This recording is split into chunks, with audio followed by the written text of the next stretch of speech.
मुख्यमंत्री बनने के बाद काफी समस्याओं का सामना करना और मेरे राजनीतिक जीवन में बड़ी समस्याएं आई। पहले समस्या आई आर्थिक समस्या। हमारे राज्य की आर्थिक स्थिति इतनी गंभीर थी, उससे हम निपटने में थोड़े से कामयाब हुए। और फिर आई प्राकृतिक आपदा, उसमें हम निपटे। फिर आई राजनीतिक आपदा, उसमें अब हमने उस चुनौती को निपटा है और हमारी सरकार जनता के प्रति जवाबदेही है।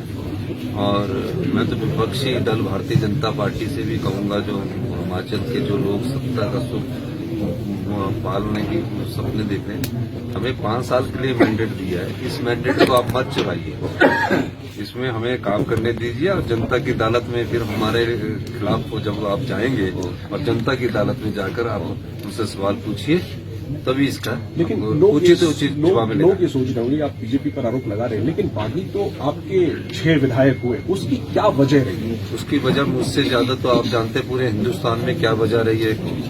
कोई मेरे क्षेत्र में थोड़ी वजह रही है, मेरी प्रदेश में तो पूरे हिंदुस्तान में वजह रही है। और आपको एक बात बताएं, 6 बागी विधायकों के बाद भी भारतीय जनता पार्टी के पास कहाँ मेजॉरिटी थी? और जिस समय फाइनेंशियल बिल पास हो रहा था तो 6 बागी विधायकों को तो निष्कासित ही नहीं किया गया था, 3 आजाद को भी नहीं किया, तो उनको भी बैठना चाहिए था। तो ये राजनीतिक लाभ के लिए तरह तरह के आरोप लगा रहे हैं। हमें जनता ने मैंडेट दिया और हमें काम करने दीजिए। हम जनता की सेवा के लिए आए हैं, इसलिए हम काम कर रहे हैं। ये सवाल मैं इसमें और पूछूंगा, बीजेपी अभी भी कह रही है जयराम ठाकुर भी और कांग्रेस के आएंगे, तो आप ये अंदाजा लगाइए कि वो ऐसा क्यों कह रहे हैं। मैं फिर पूछ रहा हूँ, ऐसा क्यों कह रहे हैं? क्योंकि इनकी नीयत में खोट है। वो फिर सोच रहे हैं कि हम फिर प्रलोभन देकर कहीं न कहीं मौका देख रहे होंगे। कांग्रेस में जो दरार है सर, जो दरार खुलकर के फिर से दिखी बीते 2 दिनों में, वो क्या भर गई है? वो सब कुछ अब ठीक हो गया है क्या? ये लोगों के मुझे दिखाइए कि कहाँ दिखी 2 दिन में दरार। मैं भी उसका जवाब दूं।